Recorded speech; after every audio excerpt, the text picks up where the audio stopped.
দুই যমজ বোন, একজন তিল একজন তাল। একজনের তিল আছে তাই তাকে তিল নামে চেনে, আর একজন হচ্ছে তাল, যার তিল নেই তাকে সবাই তাল নামে চেনে। 1538 সালে যখন হুমায়ুন, মুঘল সম্রাট হুমায়ুন সামরিক অধীনে ছিলেন। এটি পড়ছিস তো? আমি তোর কোনো পড়ার আওয়াজ শুনতে পাচ্ছি না তো।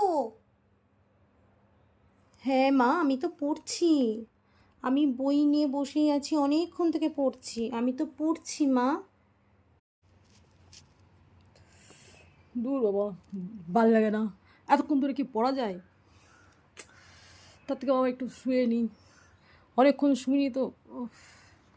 আমি বাবা এতক্ষণ ধরে পড়াশোনা করতে পারবো না। বোন পড়ছে পড়ুক, আমি বাবা একটু শুয়ে নিই।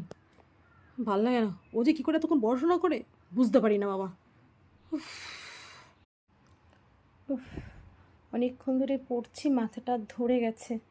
না, চশমাটা খুলে রেখেই পড়ি। চশমা ছাড়া দেখতে অসুবিধা হয়, কিন্তু থাক, প্রচণ্ড ব্যথা করছে আর চশমা পরতে পারছি না।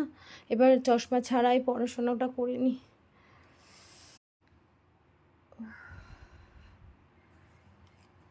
আহ আহ আহ মা, তুমি কি করছো? মা, তুমি কি করছো?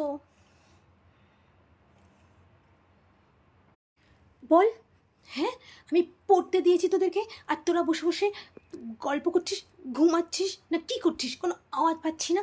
হ্যাঁ মা, আমি তো পড়ছি, দেখো, আর আমার তো তিল আছে, আমার পড়তে অসুবিধা হচ্ছে, মাথা ব্যথা করছে মা। এই দেখো, আমি চশমাটা খুলে রেখেছি, তুমি আমার তিল আছে তুমি বুঝতে পারলে না মা? আমি তো তিল, আর তাল দিদি ভাই তো ঘুমাচ্ছে মা।